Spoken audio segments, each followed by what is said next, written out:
And it's Ken Kraetzer for CaMMVetsMedia. We cover cadets, midshipmen, the military, and veterans proudly since 2008.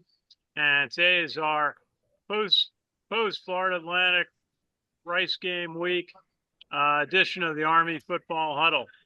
And I'm actually at Mikey Stadium, actually the fourth floor of CaMMV Hall today. We appreciate being set up here after doing practice interviews. And so glad to have everybody here. We've got Colonel Sam Houston down in the Beat Navy studio in Huntsville, Alabama. Colonel, how are you? As you can see, I am jacked about football, and I am as for PT in my Jim Alpha t-shirt. Okay, and from South Philly, we've got Steve Chaloult, former Army football player, class of '92. Steve, how are you? I'm doing well. Getting excited about this week. Yeah.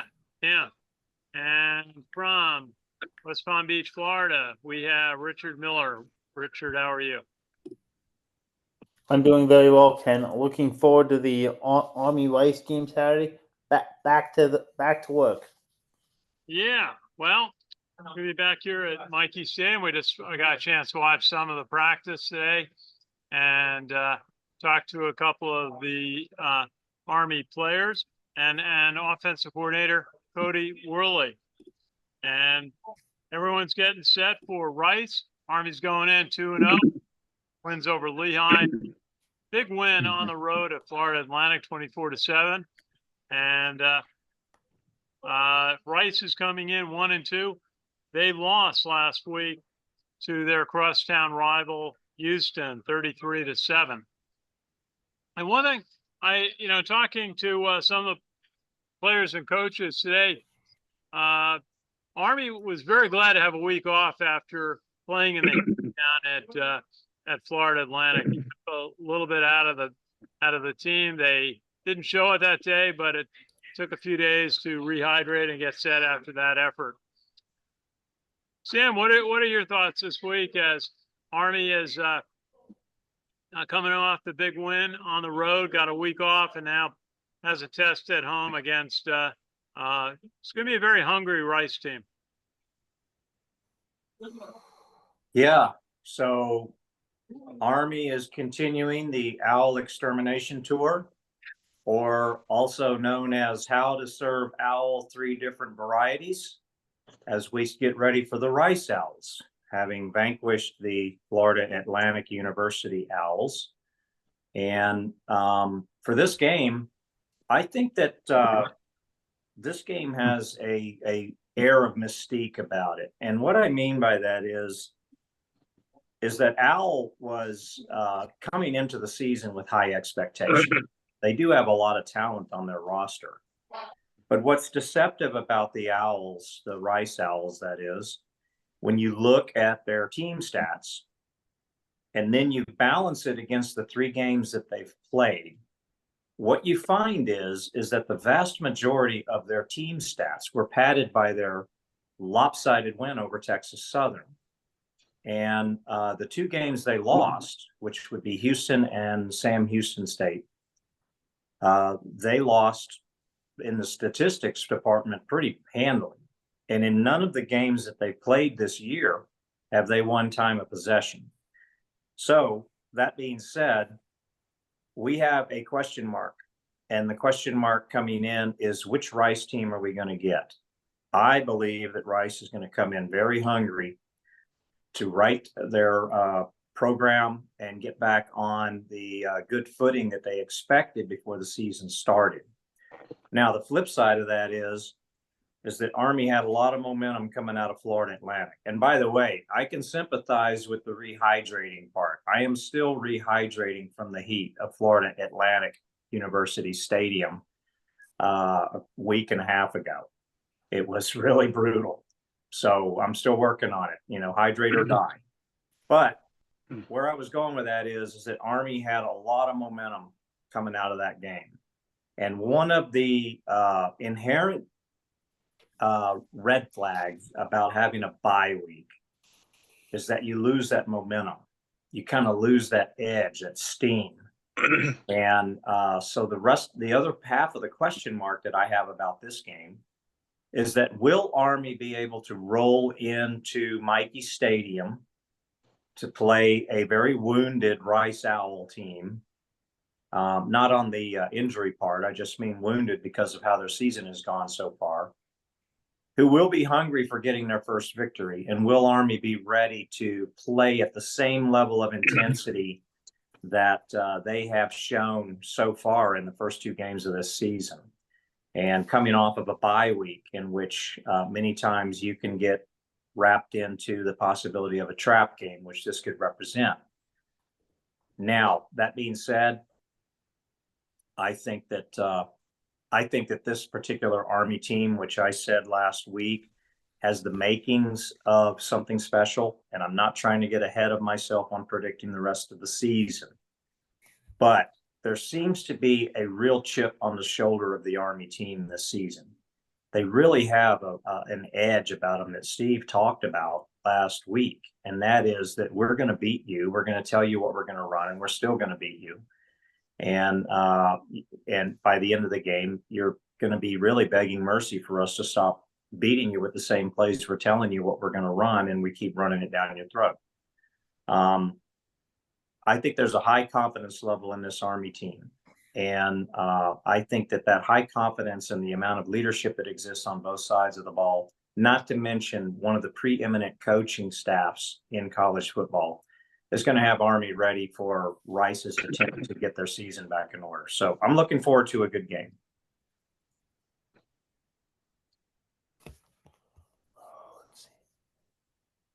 Okay. Coaches keep talking about the front 7 of the Rice defense being very physical, very big, and well coached. Steve Chaloult, we're 2-0. You were down at Florida Atlantic. What are your thoughts coming off that game? What Army has to do to be ready to play Rice on Saturday? Yeah, it's exciting to be 2-0 for the first time in a number of years. And this team does have just a different look and feel to it. And they've got a little bit of an attitude in a good way. And I feel that they are a team that's grabbing their lunch pails. They're grabbing their hard hat. They're ready to go to work on a weekly basis. Until I'm proven otherwise, that's kind of the inclination that I have on this particular team. And this week will be, another step in that direction. Week 1 was coming out of the gate. We got to find out who we had. Week 2 is the biggest improvement week you're going to have during a season. And we showed a tremendous amount of improvement, especially on the defensive front. And week 3 is when you set the tone for the rest of the year. So I'm feeling like that's what we need to do, is for them to come out and set that tone, especially up front. And offense, I'm an offensive lineman guy. The offense is going to come out and with our big line is got to go up against, a 330-pound nose tackle and a 303, 305-pound defensive tackle, and a talented front 7 that we're going to have to start, pushing them around and showing what we can do. So, the first couple series will set that tone. We got to take a look at that, see how we're running the ball. Are we denting that defense? We talk a lot about denting it. Are we denting the defense? Are we staying on schedule? And if we do, we'll have a victorious weekend. Until they prove me otherwise, this team is workmanlike, and they are ready to show what we can do and build that momentum to the middle part of our season. Yeah, it's Coach Munkin today talked about wanting to just improve what they've been doing so far, not doing things that are different. Cody Worley said the same thing. As Coach Munkin said, he wants to run the ball and stop the run. And those are his 2 priorities. And what I asked Coach Munkin about today was the play of the defensive backs for Army, led by Max DiDomenico, and how well they played against Florida Atlantic with Jaden Mays and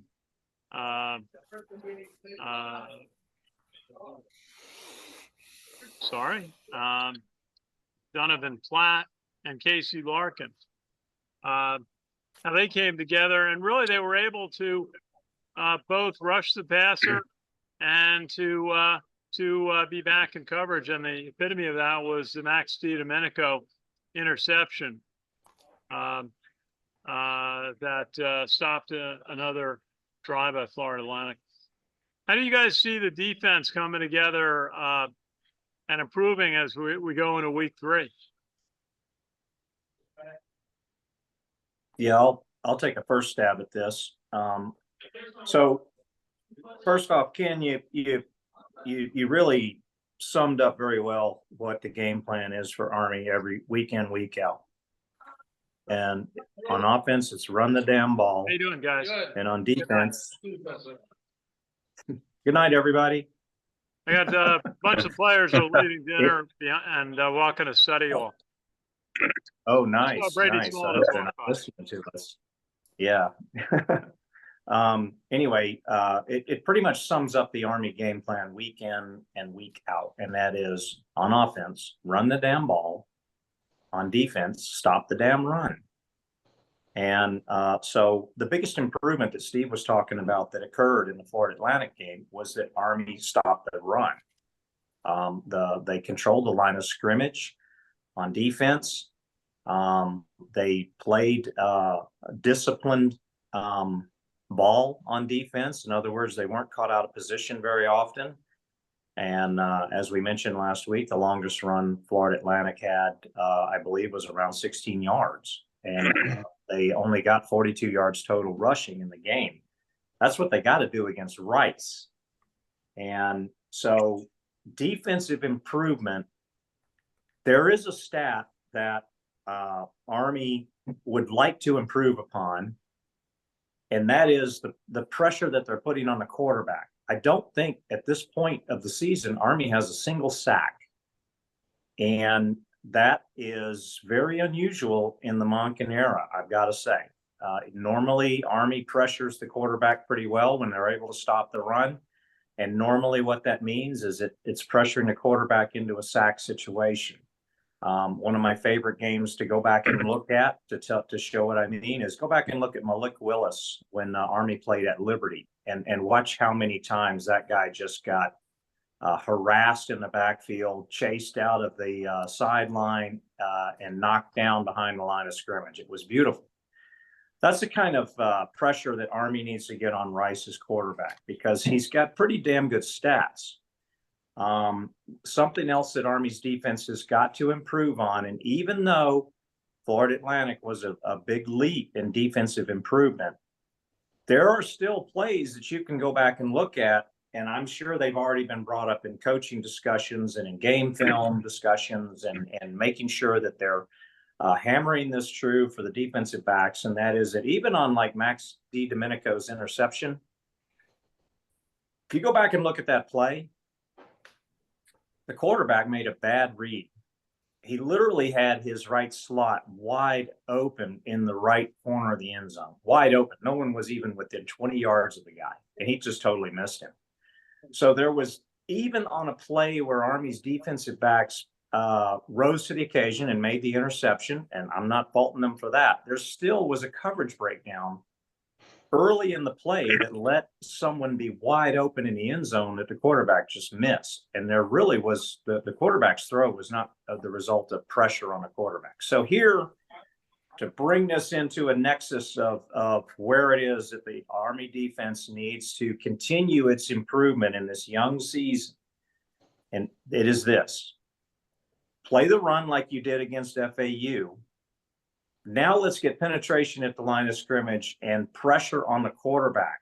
We need to get some sacks, and we need to make sure that coverages that are called, that someone is not out of position, and do not allow the quarterback to be able to roll out of pressure, keep a play alive, and find somebody downfield that's open to keep any drives alive. No more of like what happened in Lehigh, where you had like a 1st and 25 and you let them complete like a 26-yard pass. Those kind of things cannot happen because, again, Rice is a talented team. They don't have a great record right now, and they have not done very well against FBS teams, but they have enough talent to put together a game where if you let them hang in there, they may be able to creep up on you in the end, aka trap game. And one other stat that I did want to throw out there is I did mention that Army has 0 sacks so far this season that I'm aware of. Rice has 14. So even though their record is 1-2, they've got a defensive line that gets after it, man. And so Army's really going to have to be ready. But those were the things that Army's defense really needs to do. And once again, just sum it up. Keep the run defense the way you did at FAU, but you've got to get that penetration and pressure on a quarterback and stay in position. Don't get caught out of position in the defensive secondary. Okay. Steve Chaloult, any thoughts about the challenge for Army defense? Army did against Florida Atlantic have 5 tackles for 12-yard loss. Jaden Mays had 1.5 of those. Yeah, when it comes to the defense, we just have to stay with lane discipline and make sure that we're not allowing, any cutback lanes or slash marks within the defense where we can break into the secondary on that. If we can keep them from, establishing that run, which will set up a play action pass type situation for them, I think we'll be in great shape. And it really comes down to, staying in your gaps and then the linebacker scraping to cover that. And if our defensive linemen are taking up 1 or 2 linemen, that allows our linebackers to free flow and make plays for us. We didn't do that really great against Lehigh at all, but we did that exceptionally well against FAU. And if you want to look at a game in contrast, last year, the Boston College game, we're really bad at that. And they had our number all day long with that quarterback in terms of being able to run the quarterback draw or to be able to scramble when he got caught up. And that guy's a talented cat, as we've seen this year. They're giving a bunch of schools some fits, Florida State being one of them. So, if we stay disciplined, our defensive backfield is getting more and more confidence every day. And that's a good thing for us. They're talented. They've got athletic ability. It's just having experience under fire for them to make judgments on, all right, I've got to close this much ground. This is where the ball is. Can I make this thing? Can I bait the quarterback into making this throw? And all those things that you only get with game speed that they're starting to really get under their belt. So I'm looking forward to seeing them develop even more. But, defensively up front, we've got to stay disciplined in our lanes. And if you see them gashing us on cutbacks and quarterback draws and those type of things, then it'll be suffice to know that we're not doing those things. Well, should mention on special teams, Trey Granati had a 35-yard field goal. And then the play of the day, Matthew Rhodes, the holder on a field goal attempt, he took the ball, ran left, ran 23 yards for a touchdown. That with Trey Granati's PAT gave Black Knights a 24-7 lead. And Chuck, Donegan we have joining us now. Chuck, how are you? Hey, Ken. Great. How about you? Good. We are high above Mikey Stadium in CaMMV Hall tonight. If you see me saying hi to someone, it's most of the players are leaving dinner and going to their study hall or their evening appointments. And we appreciate the opportunity to be able to do our show from up here. Great view of Mikey Stadium on game day. Chuck, I was going to ask you, do you have the scores from the other American Conference games from this past week? I certainly do, Ken, and it's quite an array, I'll tell you that. Take us through it. All right. Okay. Well, first of all, Kansas State had a solid victory over Arizona Friday night with a 31-7 win. Meanwhile, on Saturday, Illinois took Central Michigan 30-9. Yeah, big victory for Oklahoma State, 45-10 over Tulsa, while it was a close one in the Michigan-Arkansas State battle, with Michigan emerging victorious 28-18 final. Meanwhile, Alabama had a strong victory over Wisconsin, 42-10. Very close one between LSU and South Carolina, LSU taking it 36-33. Another close one between Missouri and Boston College, Missouri winning 27-21. Okay. And we had a clean sweep for Miami, 62-0 over Ball State. Wow, that was a tough one for them. Yeah. Meanwhile, Texas A&M 33-20 over Florida, while Oregon State emerged with an Oregon victory 49-14. Oklahoma 34-19 for Tulane, while Notre Dame 66-7 over Purdue, very strong victory there. While Utah 38 over Utah State's 21. Ole Miss 40-6 over Wake Forest. Big one for Texas, 56-7 over UTSA. Yeah, not to mention Nebraska, another near shutout, 34-3 over Northern Iowa. Meanwhile, very close contest between Georgia and Kentucky, 13-12. Yeah, that was a close one. Georgia victory there. And a shutout for Tennessee as well. Took Kent State 71-0. Yeah, Okay, strong one very there. Good. Very good. We'll have to get Richard. You do what game stood out for you? I know you've been watching the top 25. What game stood out for you this past? Let's see what game really stood out for me. Of course, number 16 LSU and South Carolina 36-33. LSU's got a win there. Missouri over Boston College 27-21. Ball State shutout 62-0. A loss to the Miami Hurricanes. Number 13 Oklahoma State with a 45-10 victory over Tulsa. Number 4 Alabama 42-10 over Wisconsin. Okay. Now, Chuck, why don't you come back in a couple of minutes with the American Conference scores from last week and who those teams are going to play. Certainly will. So we'll come back. Let's go. I want to talk a little bit about the big news in college football this week, that the Pac, whatever number it is, Pac-12, resuscitated itself.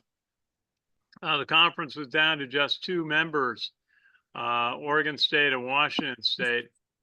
And Washington State had a big win. They beat the University of Washington this week. But their conference commissioner was able to take 4 teams or get commitments from Colorado State, San Diego State, Fresno, to join the newly formed Pac. I don't know what number it's going to be. And that is big news that, and then what other teams may join. The big speculation, certainly in service academy circles, that Air Force would be contacted to see if they're interested and bring all 3 service academies into one conference. I'm wondering if Cal and Stanford would take an offer to go back and be in a West Coast-based conference if they can get some kind of a television deal that makes sense, and avoid all their teams traveling all over the country each week. Sam, you're shaking your head on that. What are you thinking? Yeah, I don't think Cal and Stanford are going anywhere. They're gonna stay put. They've already made their commitment to ACC. I know it doesn't make any sense.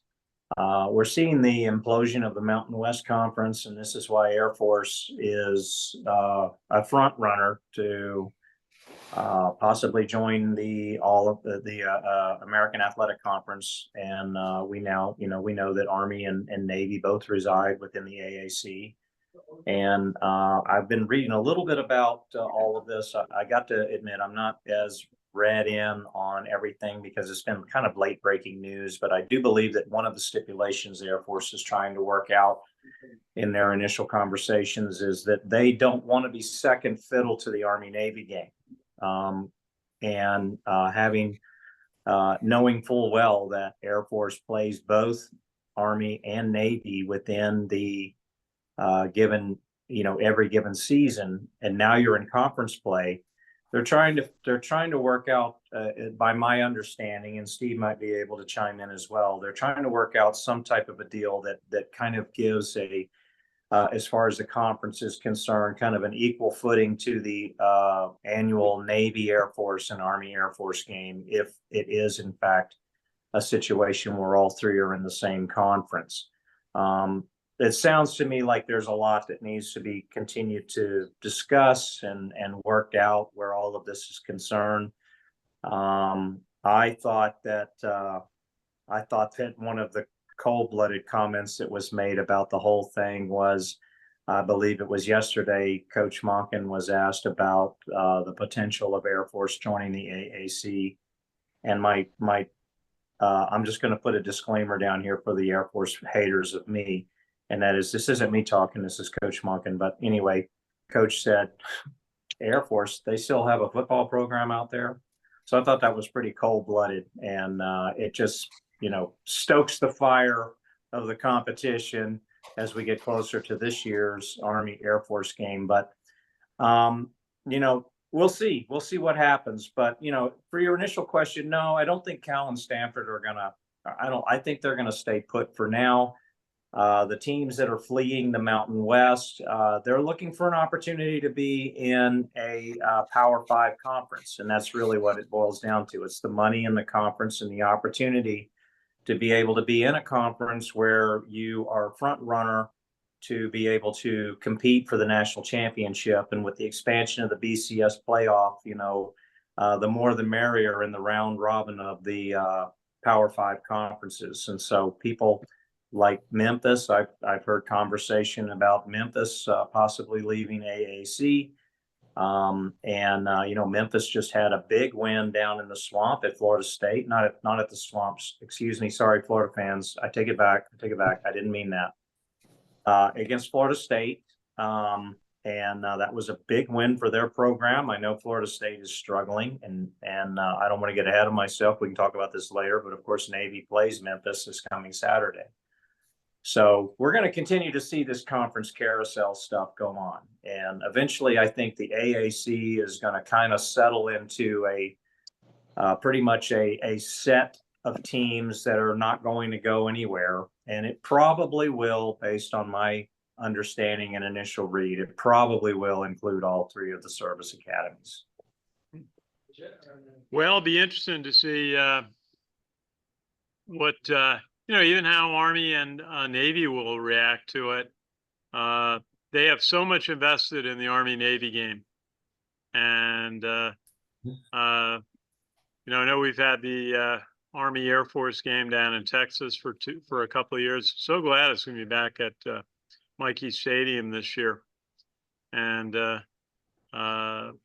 so, Chuck, do you have the scores from the other American Conference games this past week? I certainly do, Ken. All right. Got quite a few good ones there as well. On Saturday, Texas near shutout over UTSA 56-7. Meanwhile, Oklahoma State dominated Tulsa 45-10. Well, we know about the 34-19 Oklahoma victory over Tulane. Meanwhile, Texas Tech racked up 66 to North Texas 21, while Memphis had a 20-12 victory over Florida State. While Central Carolina 28-20 over Temple. Well, very close one between Appalachian State, East Carolina, 21-19. Appalachian emerging victorious. 37-27, an Arkansas victory over UAB. Very close one between Charlotte and Gardner-Webb. Charlotte emerging victorious by 1 point, 27-26. Florida Atlantic won 38-20 over FIU. South Florida, 49-24 victory over Southern Mississippi. And finally, Houston, 33 over 7 for Rice. Very good. Thanks, Chuck. Sam, anything stick out to you? Certainly Memphis appears to be the top team, or the team to beat in the conference so far. Yeah. I think probably what sticks out to me most about the AAC finals from this past Saturday is the Coastal Carolina Temple game. Now, why would I say this? Well, Coastal Carolina is now 3-0, and Temple, we know, has struggled.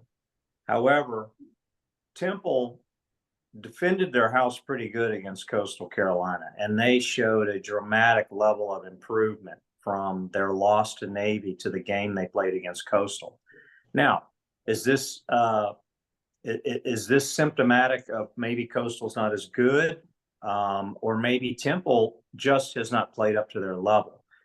This is something to keep your eye on. It's still slightly over the horizon, but it's coming up pretty quick because Army has to travel to Temple, and they will play Temple on a Thursday night game on ESPN in a nationally televised game. And so it could be a sign that Temple is improving and they're rising to a higher level of play, which Army needs to be prepared for. So that was the one game that really struck out to me the most. Okay. I think back to all the times Army's used the Temple locker room for the Army Navy game and had recent years a couple of pretty good celebrations. Steve, Chaloult, any thoughts on this past week's games in the American Conference? Yeah, it's interesting to see some of the scores that are going around. I mean, Temple's the next one on the docket. I think but any FBS school has the potential of beating anybody at any given time. I mean, that's why they're an FBS school. But I think we ought to be able to, and I don't want to look ahead, but I think we ought to be able to go in there and engage with them on a great game, and which is pretty fantastic if you think about the Army program. We used to have a real difficult time winning on the road. That way, I used to have a joke about, if you want to watch Army lose, just schedule an away MAC game, and we just couldn't beat a MAC team on the road. But I think we're picking that up and showing that we can win on the road with FAU. I think we'll show it at Temple. I'm excited for that game, and I'll be in attendance there also. So, I'm just excited to see how we continue on. But, looking at teams like Charlotte and looking at teams that we're going to play coming up, UTSA was one of them. UTSA didn't look as good as I thought that they would look. I mean, they're all going to get up and play hard against Army, but I think on our schedule, we have beatable games unless we play uncharacteristically. So we just have to stay true to ourselves, and we'll be, in a fight every time. Yeah. I thought the game at Florida Atlantic reminded me of the win at Temple in 2016, the opening game where everybody from Temple, there was a big crowd, and they had come off a very strong season, and they were very high energy, very animated, until Army took the game to them and had I think a 3-touchdown lead in the fourth quarter. And then the other game that it reminded me of was the game in 2018 at Buffalo. Buffalo had a good team. Army was scheduled as for homecoming, and it just come off, I believe, the loss, the overtime loss at Oklahoma. And Army went in and pounded and played very well and beat Buffalo in that road game. So, winning on the road is very difficult in college football, but it's a sign of a maturing team when you're able to do that. And that's a sign of how Army's team is maturing. We talked a little bit to the players and the coaches about how they dealt with the heat down in Boca Raton. And they said they really were prepared from their summer Army training. It really helped them out. And just the training staff worked with the players on hydration and things to avoid cramps in the week before the game. But I thought Army showed a lot of mental toughness in that game, playing so well in adverse conditions. Okay, Richard, now why don't you give us your top 5 games to watch this week in college football? Okay, the top 5 games in college football to be watching this weekend. Let's see, on Saturday, number 21 NC State number 21 Clemson will be taking on NC State. Also, we've got number 6 Tennessee taking on number 15 Oklahoma. Saturday night, you've got Iowa and Minnesota. That will be a 7:30 game. Also, a little bit later on, you've got, let's see, what is it? Oh, yeah, number 12, Utah taking on number 14, Oklahoma State. And Arkansas taking on Auburn. That will be a 3:30 game. Okay, very good, Richard. Now, why don't we go through and do our lightning round on our thoughts on how Army will do in Mikey Stadium, just behind me, on Saturday, 12 noon kickoff. You can watch it on the CBS Sports Network. Chuck, let's start with you. What's your thought on this, on the final score, Army and Rice? Well, I think after the 2-0 record they've had thus far, see no reason to believe it won't continue. I think their final will likely be 31-9, and I look forward to being there and seeing it in person. What was that, 31-9? Yep. Okay, very good. And Richard, what's your thought on the game? I'm going to go 41-14 Army.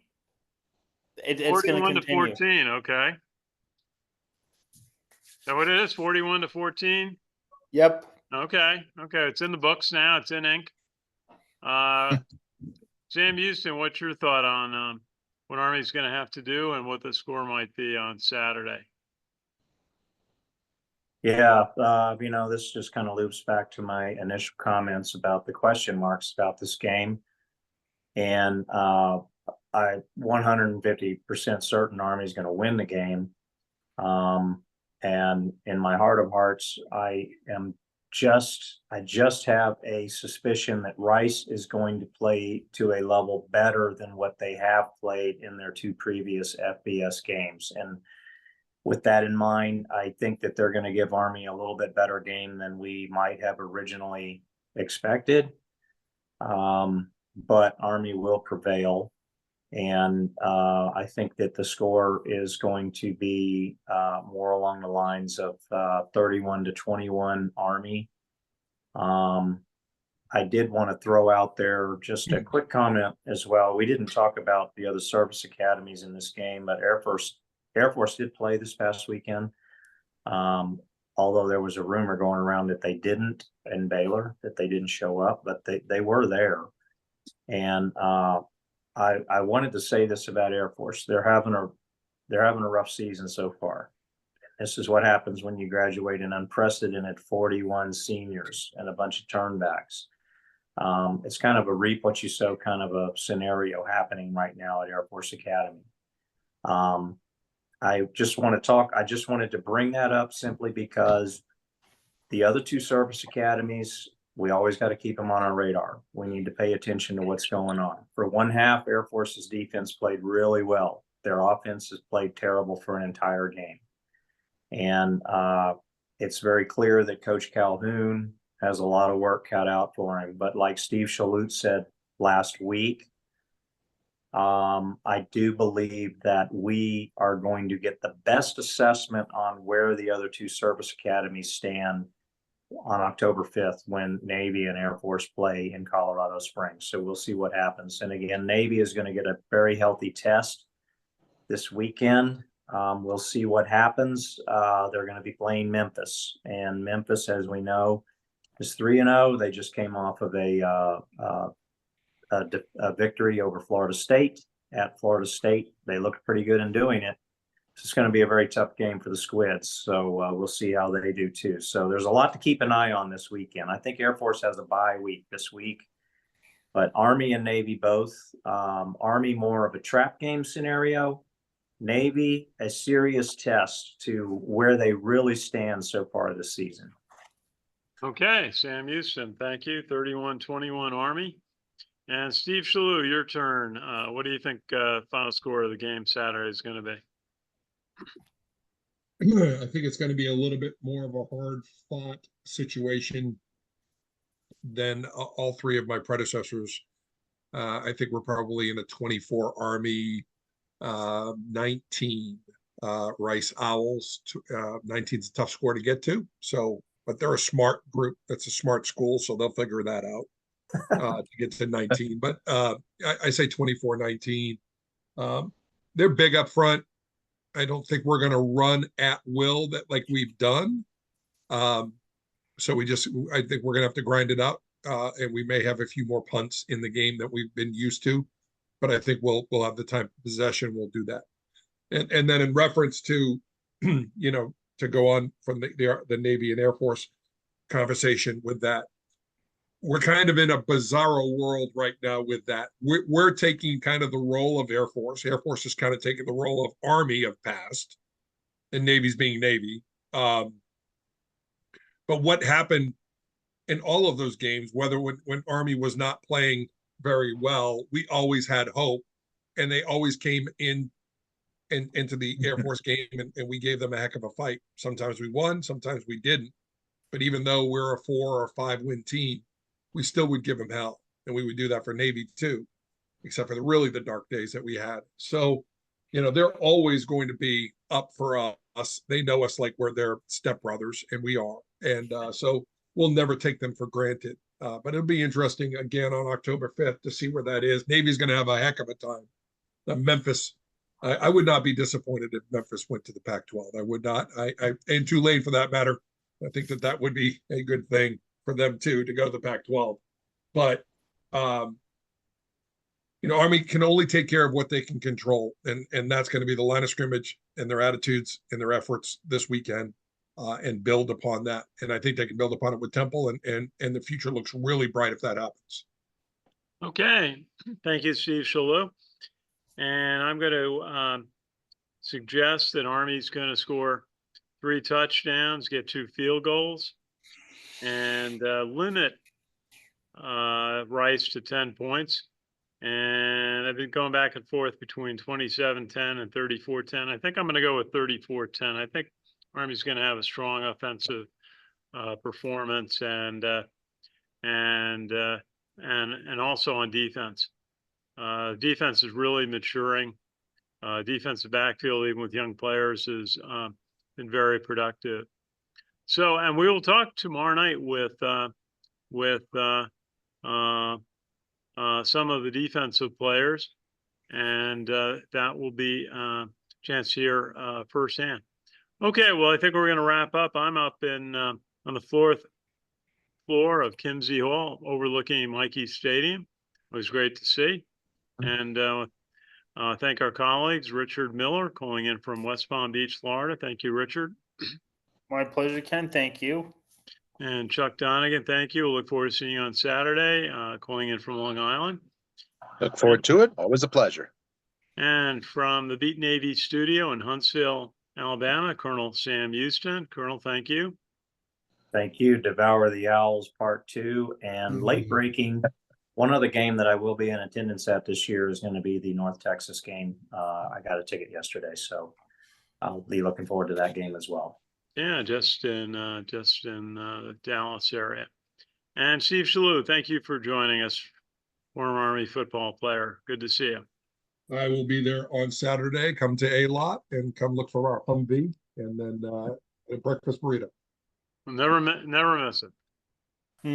That'll be great. Okay, I'll wrap up. I just want to say thank you. We highlight the Special Operations Warrior Foundation, which provides scholarship and mentoring to children in the special operations community whose family has lost a special operations member in service of our country. Great organization, great charity. And just remind everyone, we are CaMMVetsMedia. We cover cadets, midshipmen, the military, and veterans proudly since 2008. And so we'll look forward to everyone being out at Mikey Stadium on Saturday, 12 noon start. If you can't be there, you can watch the game on the CBS Sports Network. Anyway, thanks to our team, and thanks everyone for watching, and we'll see you on Saturday.